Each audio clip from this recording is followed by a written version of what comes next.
Good evening, everyone, and welcome to Successful Selling: Best Ways to Close the Deal. I am Naomi, and today we're going to start off with some introductions. Again, my name is Naomi. I'll be leading this course today for you guys. If you guys have any questions at all, please feel free to ask me. Just a little bit about myself and my experience in the industry. I've been in this industry for about a little over 2.5 years. I started off as a leasing consultant, got in training from my leasing manager, then was promoted to leasing manager. Had to take multiple training on this as well as give training on this. So I have a ton of experience in this field per se. I have also taken courses at UNT that pertain to selling and marketing, so I have that experience as well. And plus just general knowledge and experience that you gain from going at it firsthand.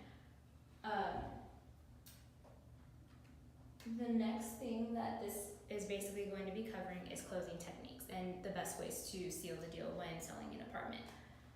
So it's important to know when closing the deal how to understand what your clientele is needing. And the best ways to do that is to ask open-ended questions. Just when you ask open-ended questions, it's easier for you to figure out what type of closing technique to use. And there are tons of closing techniques you can use. However, in this session, we'll be going over 4 of them that have been the easiest to use and have had the best responses to use from me personally, as well as feedback from others. So, again, there are multiple ones, but the best ways to figure out what type of close to do is to do open-ended questions. And the best types of open-ended questions to ask is when your client comes in, hey, what are you looking for in your unit? Is there 3 specific things that you're looking for particularly that you want to have in your unit? They may say that they don't know, or they may say that they're looking for wood flooring, possibly a large closet, open kitchen, open living room area, things of that sort. So if they're looking for things like that, that should automatically click, okay, so I need to show them these things when they go into the unit, as well as asking questions, what's bringing the move? Are they moving because of work? Are they moving because of school? Are they trying to just have a fresh start? And do they know people in the area? Do they not know people in the area? Questions like that will help you understand how to present to your client. Okay. So the first closing technique that we're going to go over is called best friend close. And basically what this close is how you're going to sell to them as if being their friend instead of just a professional and a consumer. You're gonna approach them as if they're your friend. And so you're gonna go into them, maybe find some common topics while you're walking to the unit or doing your tour path or walking amenities. For example, if they compliment you on your outfit or your clothes or your nails or things like that. Let's say you're talking about your nails. Yeah, I got them done at a great nail salon nearby. It's really close to the property. They do a great job and things like that. And that'll help kind of build that rapport with them. So that way it's easier for you to sell to them like a friend. And then it's also important to understand while you're selling to the friend that if there are other people with them, are there family members with them, are there friends with them, is there anyone with them in general? And that'll kind of help you sell to those people as well, because you don't know who is going to be making the decision at the back end of the room. So if they're coming in with their friends, hey, we're not actually looking to lease here, but we're just here for support and things like that. So that will basically help you understand that you also need to sell to them and help them understand this is a great property to live at, a great apartment to have.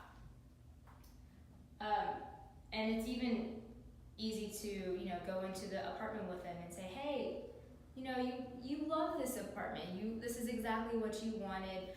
We live nearby, and if you ever need anything, I'm always downstairs at the leasing office. If you need help with anything like that, just come down and see me. We can talk and get things going for you, or if you need any help, just kind of be their friend, be there for them. Don't stand off with them. Just understand what they need and help them out. The next closing technique that we're going to go over is the yes close, and this is basically when you are constantly having them agree with the statements and phrases that you're saying. So if they come in and they say that they're looking for a large closet with wood flooring and stainless steel appliances, they just want a renovated unit. Okay, so you take that information, you go into the apartment. Didn't you say you wanted a large closet? Well, this closet over here holds over 400 hangers. That's pretty large. Yes, you're right. You want a stainless steel appliances, right? Well, this unit is actually a newly renovated unit with stainless steel appliances. Great, that's exactly what I was wanting. Yes, that's what I need. I wanted an open living room. This has spacious living room. It's 12 by 14 feet, perfect for a sectional and a home TV, stereo system, and all that fun stuff that you get with it. Yes, that's perfect. That's exactly what I need. So they keep saying yes, yes, yes. And then you throw in a couple of minor things that they didn't ask for, like, yeah, the gray paint on there really ties the apartment together, and it's not that awful white that most apartments have. So that way it's easier to, throw a little bit of color in and bring things together. You just keep throwing in those little extra add-ons and stuff, and you keep getting that yes out of them. And when you throw that yes out of them, then when you go in to close the deal and you ask them, hey, do you want to go ahead and put your application and deposit down today? Yes. It's just kind of like a natural second occurrence for them. This is also great to use with the best friend close. A lot of the techniques that we do use in this session can really be used together. So this is the yes technique. The next one is going to be the urgency close. And this one's a great one to use, especially if you have a deal or a special going on. So you have someone coming in looking for a 1-bedroom, and you currently have a special of $500 off your first month's rent if they sign today, or if they sign in the next week, whatever the case, whatever your special deals are. And so you'll go in, you'll show them the unit, you'll sell to them like normal, and they seem a little hesitant. A great way to use this tool is, okay, well, since I've shown you everything that you're looking for, but you still sleep on the fence, what if I throw in this extra deal where if you sign today and you put your deposit down today, I'll give you $500 off your first month's rent. It's already something that you were going to offer, you just offer it at the right moment where it seems like you're helping them and it's benefiting them. So that's a great way to use the urgency close. If you don't have a special or something going on, another way to use it is time, and that other people have seen this unit and want this unit. It's a hot commodity. You go in, they love it, they're just wanting a little bit more time to think about it and see what's going on, maybe get finances straight, show their family, whatever the case is. You just go ahead and tell them, okay, that's fine, feel free to take your time and, see if this is something that you would like to do. However, just so you're aware, I've shown 5 other people this unit today, and I'm sure one of them will probably put a deposit down if, everything works out. Or I've shown 3 people the unit, I've shown 5 people, 6 people, whatever the case is, you've shown other people the unit, they're interested, so if you want it, you might want to put a move on it. Okay, so the urgency close is great just to give them that little extra nudge that, hey, you love it, might as well not wait and just go ahead and seal the deal. So this is a great technique to use. The next technique that we're going to go over is the assumption close. And this is basically where you just go ahead and assume that the deal is done. Regardless of what they see, what is happening, that's it. They came in, they told you exactly what you wanted, you have the perfect apartment for them. You take them to that unit and you automatically show them, hey, this is your room. That's your living room, that's your kitchen. This is exactly what you need. There's no ifs and buts about it. This is it. Another way to use this technique is to just go ahead and assume that when you guys are leaving the apartment, go ahead and say, okay, so when we go back into the office, we'll go ahead and start your application, and this is how much the deposit will be, such and such and such, and just go ahead and slide them the paperwork. That's another way of using it. It's just a great way of just not even giving them the option of thinking that this is where they could be, this is where they are, and this is where they need to be, point blank, period. So this is a great way for you to just combine it with the yes close, where you're going ahead and giving them everything that they need, while also assuming that this is just it. This is where they're going to be, okay? Some other tips and tricks to help you with closing the deal is, you want to keep in mind your body language.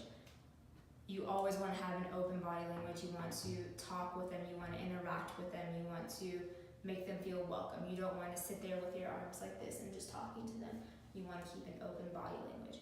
You also want to smile. You want to talk to them. You want to be happy with them. You want to show them that you're truly interested in their well-being and that they need to be here, and that you care, that they are happy where they're at. Your attitude is also extremely important. You can tell in an instant if someone doesn't want to be at work, or if they do want to be at work, if they're passionate about what they're showing, if they don't care about what they're showing.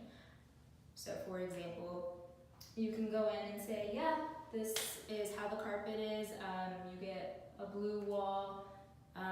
That's the room. That's the kitchen. That's the living room.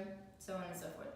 Versus, yeah, you get this beautiful brand new carpet, wood vinyl flooring, stainless steel appliances, beautiful tile backsplash, spacious living room. Things like that will naturally make them more interested just by giving in those few extra adjectives and stuff. Being happy, being like emphasizing those characteristics and stuff will definitely help a lot. Also, while you're trying to be their friend and trying to help them and give them all the information they need, you also have to keep in mind fair housing laws. No matter what happens, no matter how good of a friend they are, they could even be your friend that you're touring for the property. Never break fair housing laws, just because it will end up biting you later on. Okay. Just have a quick question on the fair housing laws. Yeah. So can you give an example of a fair housing law and just what it is? Of course. So with fair housing laws, you cannot discriminate on race, sex, gender, age, family status. You also can't steer them. So for example, if there's an apartment in building 10 and that one is by like the dog park and stuff, and you know sometimes people don't want to be near dogs or things like that, you can't steer them saying, oh, you don't want to be over here if you don't have a dog, you want to be in this building. You want to make sure that you're being fair and consistent. If you show one person a unit, make sure you show that to everyone. You just want to keep things at the same playing level for everyone. So if a person comes in but they request a certain building, a certain style, that's all fine, right? If the person is requesting it, for example, if a person is requesting to be in building 10, that's one thing, versus, oh, I think you should be in building 10 because it's closer to your race, or people of your gender, or people of your age, things like that, you can't do. And is it the same laws, sorry, the last question, is it the same laws compared for student housing and regular, I guess, conventional housing? Yes, so regardless of whatever type of housing you're in, if you're in conventional, overture, or student, all of it will remain the same. Okay, just regardless of their status or anything, you want to make sure that people are treated equally. Okay? Now, just to kind of go over what we just talked about, there are many closing techniques that you can use, and you want to try and use different ones as well. It also sometimes helps to just go ahead and give them your presentation and then give them a chance to just go sit in the clubhouse and think it over. Maybe not let them leave the apartment, just give them the information that they need, let them sit down, think about it, and then come back into them and see what other, potential questions they may have, or struggles that they may have, or things that are worrying them and stuff like that. You also want to just, again, know your client. So if at the end of it, you should be able to know, if they said they had a dog, what that dog's name is, what type of dog it is, things like that. So that way, whenever you follow up with them, if they don't sign that lease right then and there, you're able to be like, oh yeah, so how's Fluffy doing? Are they still good? Or, I know you were moving down to the area for a new job and stuff. How's the job hunting going? Or how's the, start with the new company? Were you able to try out that new nail salon or something like that? Just checking in to see how you were doing. Little things like that will really make a great impression on them and will make them want to come back to you. You always want to just have fun with them as well as be able to sell to them correctly. Okay. Other than that, it's been a real pleasure having this training session with you guys. Are there any other last minute questions or anything like that? No, I don't have any. No? Perfect. Well, if you guys do come up with any other questions or have questions about other closing techniques or need examples on how to implement them, or if you need more one-on-one training or something like that, please feel free to let me know. My door is always open for you guys. Thank you.